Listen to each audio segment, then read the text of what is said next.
vous ai dit que j'aimais tirer les coups, puisque je ne croyais pas à l'enseignement général qu'on m'enseignait. Puisque ceux qui ont soutenu sont devenus pauvres. Celui qui est en train de me parler a du mal à démarrer sa moto après la fin du cours. Il vient souvent lundi en voiture, mardi il vient en moto. Souvent il prend une semaine, mais on dit pourquoi il dit qu'il fait économie, alors qu'il est professeur d'économie. Un professeur d'économie qui économise. Et combien même d'enseignants en économie nous avons ici, en Afrique, qui ont du mal à faire fonctionner un business. Si nous allons dénombrer, compter le nombre de professeurs d'économie qui sont pauvres ici en Afrique, mais ils sont nombreux. Mais c'est ce qu'on appelle le paradoxe, un véritable paradoxe. Comment un professeur d'économie peut galérer? Bon, allez-y fouiller dans vos universités, vous allez rencontrer assez de professeurs d'université qui galèrent, de professeurs d'économie.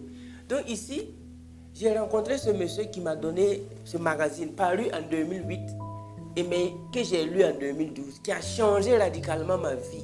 Et j'ai quitté l'école l'année même qui a suivi, parce qu'en 2014, je n'ai rien fait à l'école. Parce que quand j'ai fini de lire les livres, c'était un électrochoc. Mais ce que je vais vous montrer ici, c'est quoi?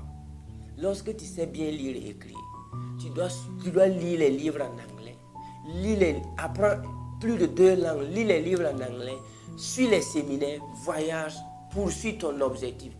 Que ce soit architecture, ingénierie. Bon, les 2 domaines que je ne veux pas trop dire qu'il ne faut pas que tu bosses dessus, c'est la médecine et puis le droit.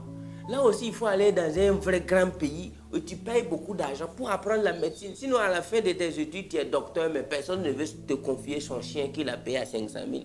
Parce que moi, je connais des chiens de 500 000, de 400 000, ça te coûte cher. Mais toi, tu finis tes études en médecine, on ne veut même pas te confier. Il y a des gens même qui ne veulent pas que tu touches les enfants parce qu'on a peur de toi. C'est pourquoi je vais vous inviter, si vous voulez faire ces longues études comme médecine et puis droit, là, il faut s'assurer qu'à la sortie, tu ne seras pas pauvre. S'il y a une petite probabilité pour que tu sois pauvre à la fin de tes études en médecine ou en droit, s'il te plaît, il ne faut pas forcer. Parce que ça va te faire mal. Quand tu vas voir des camarades qui ont quitté